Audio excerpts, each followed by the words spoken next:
Dahil nag-crave na naman ako ng bagong accessories, samahan niyo ako guys, tayo gagawa ng magandang accessories. At take note, hindi tayo bibili. Maghahanap ako dito sa aking mga mga lumang accessories at gagawin nating bago. Okay? So ang naisipan ko itong bag na to. Ayan siya. So itong bag na to guys, sobrang tagal na nito. Ito yung pinaglagyanan ko nung nanganak ako doon sa aking panganay. At then yung pangalan na Angel na yan, which is yung pangalan ko, ay galing yan sa damit ko nung elementary days na namantsahan at di na natanggal. At sabi ko, tatanggalin ko tong pangalan na to dahil soon gagamitin ko siya. Ayan na nga, nagamit ko siya. Pero ang gagamitin ko, tatanggalin ko dito ay ayan, yung tinuro ko yung oval and then yung bilog. So yung oval na yan yung para sa akin and then yung bilog naman ay para sa anak ko. Hindi pwedeng wala ang anak ko. Dapat meron siya, twinning kami. And then yung ganchilyo na yan, yung kasi nito ay parang beach na bag. Ayan, so plain na plain yan, ako lang nagpaganda. And then ito na nga, ito yung gagamitin natin na hindi tayo bibili. Ito yung magiging natin, itong bracelet na to, yung chain na yan ang gagamitin natin pangdugtong para magiging hikaw yan na may palawit. Ayan, nakita nyo yun? Meron na, tapos na yung isa, and then nagawa tayo ng isa para dalawa na siya. Syempre, ayan, naging dalawa na siya, and then yung kwintas na yan, yung bilog na yan, pendant, ay tatanggalin ko yan, ililipat ko yan dito sa itim na bracelet. So, na-imagine nyo ba guys, gano'ng kaganda?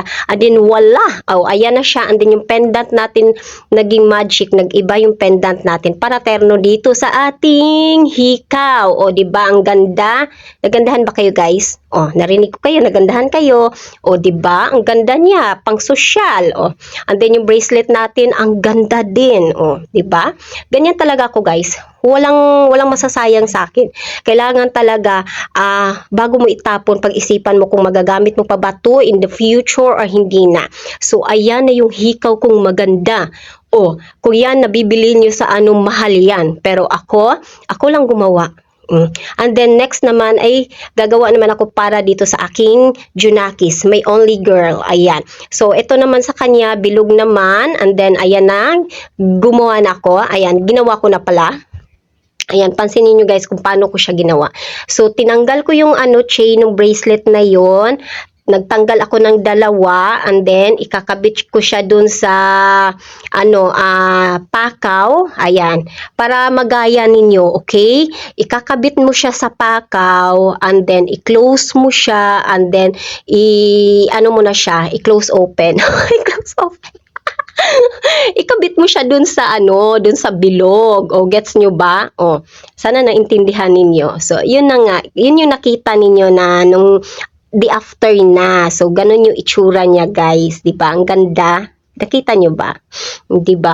Basta natuwa lang talaga ako nung talagang yung idea ko ay nakuha ko talaga. Nagawa ko siya talaga.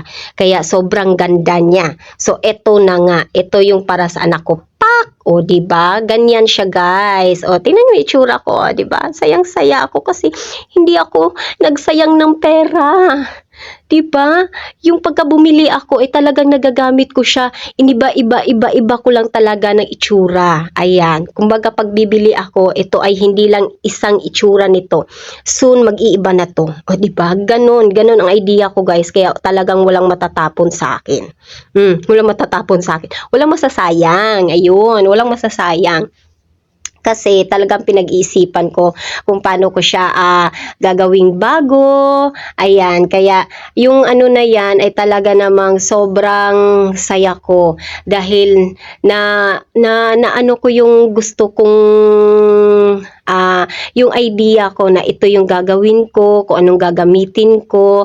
Ayan, sa mga bago nating followers dyan, sige, follow lang kayo. At sa mga hindi pa po naka-follow sa akin, i-follow nyo ako. And please subscribe to my YouTube channel, Mommy Angel's Vlog, para marami kayong makuha sa akin na idea. Diba? Kasi itong na to ay para to sa mga walang pera. Like me.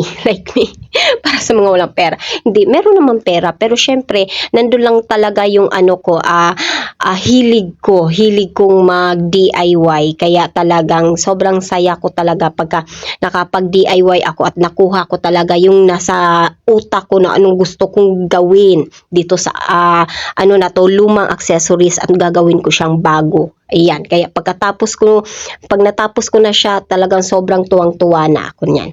Kaya, sabi ng asawa ko, bibilhan niya ako ng mga tools and then mga beads para gagawa na lang ako at saka ibebenta ko. Kaya, abangan nyo guys yung aking mga creation. mga accessories ni Inday Angel. Mga accessories ni Inday Angel. Kasi talagang hili ko talaga. Tsaka hindi lang accessories ang ginagawa ko. Pati mga, tawag dito, mga pampaganda ng bahay. Aba tawag doon. Basta yun, nakalimutan ko na. O, ayan siya. And then, yun, suot-suot ko na yung sa akin. And then, yung ginawa ko naman ay para sa anak ko. Yun lang talaga ang kagandahan pag mahaba ang pasensya mo, mahilig kang mag-DIY, katulad ng mga anak ko na nagmana sa akin kasi talagang makakatipid ka. Tsaka yung ay mapapaganda mo pa. Kaya mamaya gagawa na naman ako ng ay may naisip ako yung ipit ko na kulay green. Hindi ko naman sa anak ko pala yon.